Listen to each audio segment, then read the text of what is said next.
Welcome दोस्तों, doctor जो Dispenza के वीडियो में आपका स्वागत है। हमने पुराने वाले वीडियो में बात की थी कि कैसे हमारी जो ब्रेन है अलग-अलग वेव पैटर्न में जाती है। लोअर ब्रेन वेव पैटर्न मतलब आप बहुत ही काम हो क्योंकि अब उसकी जो फ्रीक्वेंसी है बहुत ही स्लो है। इसका मतलब आपकी brain extra effort put in नहीं कर रही। अगर आपकी brain extra effort put in नहीं कर रही तो अब आपकी ब्रेन और आपकी पूरी की पूरी body rest and digest mode में है।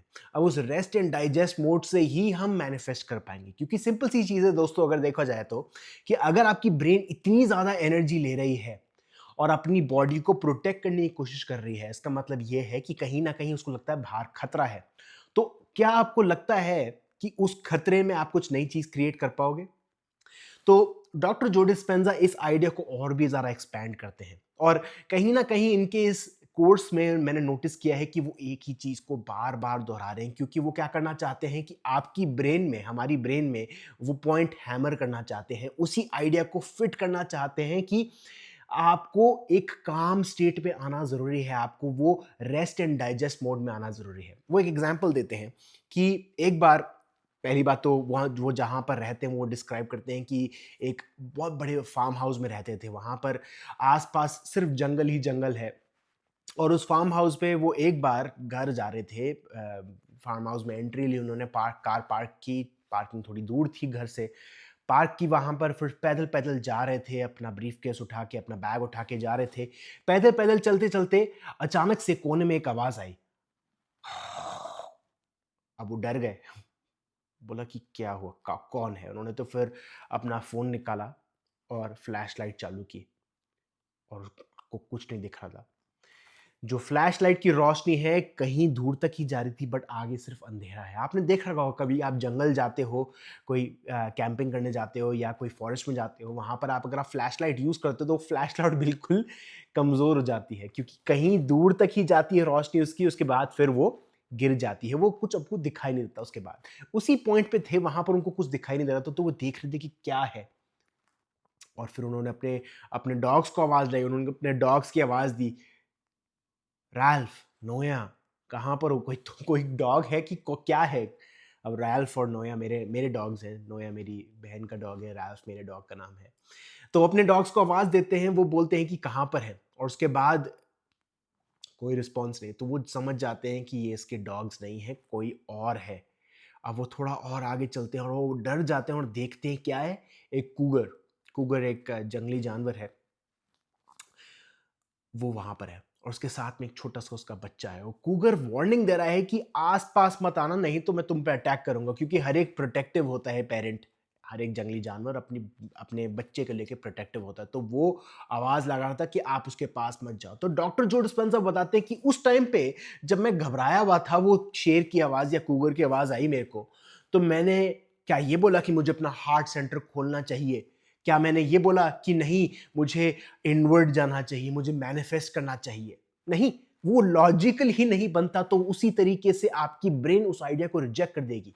तो आप अगर बोलते हो कि मैं काफ़ी साल से मैनिफेस्ट करने की कोशिश कर रहा हूँ एक डिज़ायर को और वो नहीं हो पा रहा, तो उसका मतलब ये है कि कहीं न कहीं आपकी बॉडी उस रेस्ट एंड डाइजेस्ट मोड में नहीं है, कहीं न कहीं वो पैनिक मोड में है, कहीं न कहीं वो स्कैर्ड है कि वो आगे चल के कुछ चीज़ें मैनिफेस्ट नहीं कर पाएगी। तो हमारा काम यह है कि बार-बार खींच के अपने आप को उस एक ऐसे पॉइंट पे लाना है जहाँ पर हमारी ब्रेन की वेव स्लो रहे। क्योंकि अभी क्या है, फ्रीक्वेंसी बहुत ज़्यादा हाई है और जितनी ज़्यादा हाई फ्रीक्वेंसी रहेगी, उतना ही ज़्यादा हम ये सोचते हैं बाहर हमारे आस-पास डर है।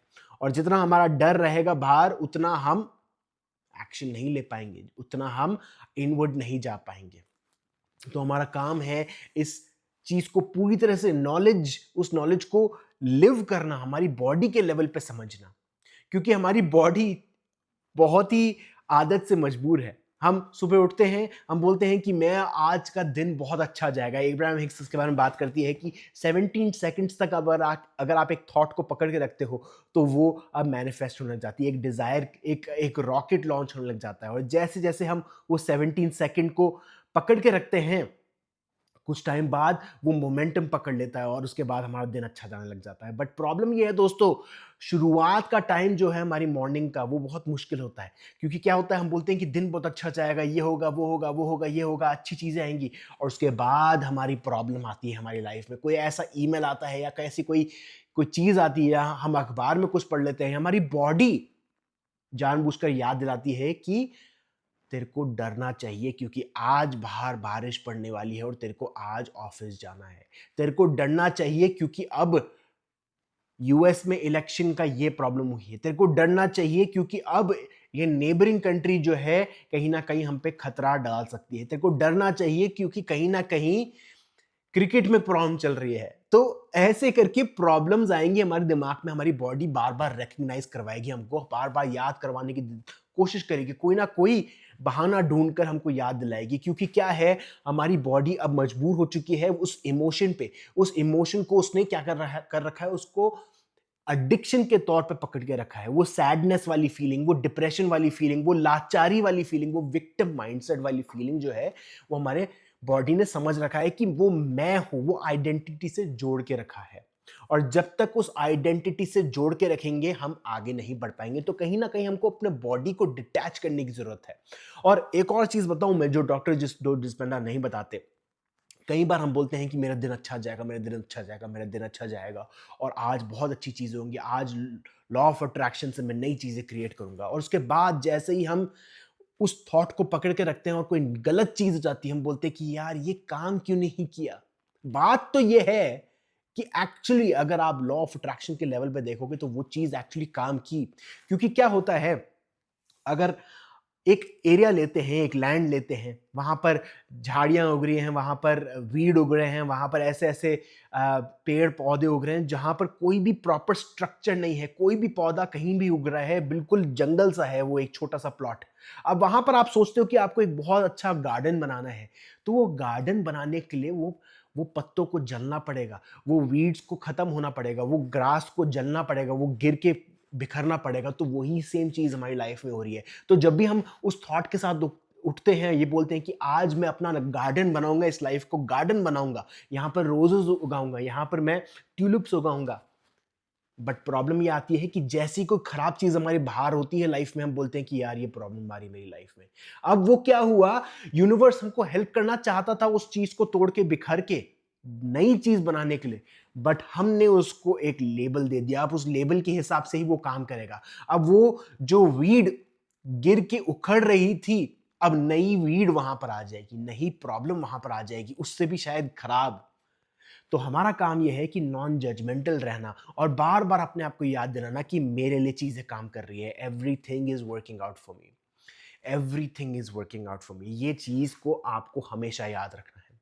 आने वाले वीडियोस में हम उसके बारे में और बात करेंगे और नई चीज सीखेंगे। मैं जानता हूं कि अब तक हम वही चीजों को रिपीट करते आए हैं, बट इसलिए कर रहे हैं ताकि हम इसको पूरी तरह से नेल डाउन करें, अपने ब्रेन में समझ लें कि यार हमको स्ट्रेस में नहीं रहना, हमको इस पॉइंट ऑफ व्यू के साथ रहना है कि मुझे नई चीजें क्रिएट करनी और नई चीजें मेरी लाइफ में आ रही है, आएंगी नहीं, आ रही है, प्रेजेंट टेंस, अभी आ रही है, नई नई चीजें क्रिएट हो रही है क्योंकि मैं अब इस प्रेजेंस में रह रहा हूं और मैं इस प्रेजेंस में रह के अपने हार्ट और माइंड को साथ में लेकर आगे चलता हुआ जाऊंगा। और आगे हम मिलेंगे नए वीडियोस में, आगे हम प्रैक्टिस करेंगे मेडिटेशंस। थैंक यू दोस्तों। प्रेजेंट मोमेंट में रहना सीखिए, प्रेजेंट मोमेंट में ही आपको नई चीजें मिलेंगी। अगले प्रेजेंट मोमेंट में हम मिलेंगे नए टॉपिक्स को डिस्कस करते हुए। Thank you.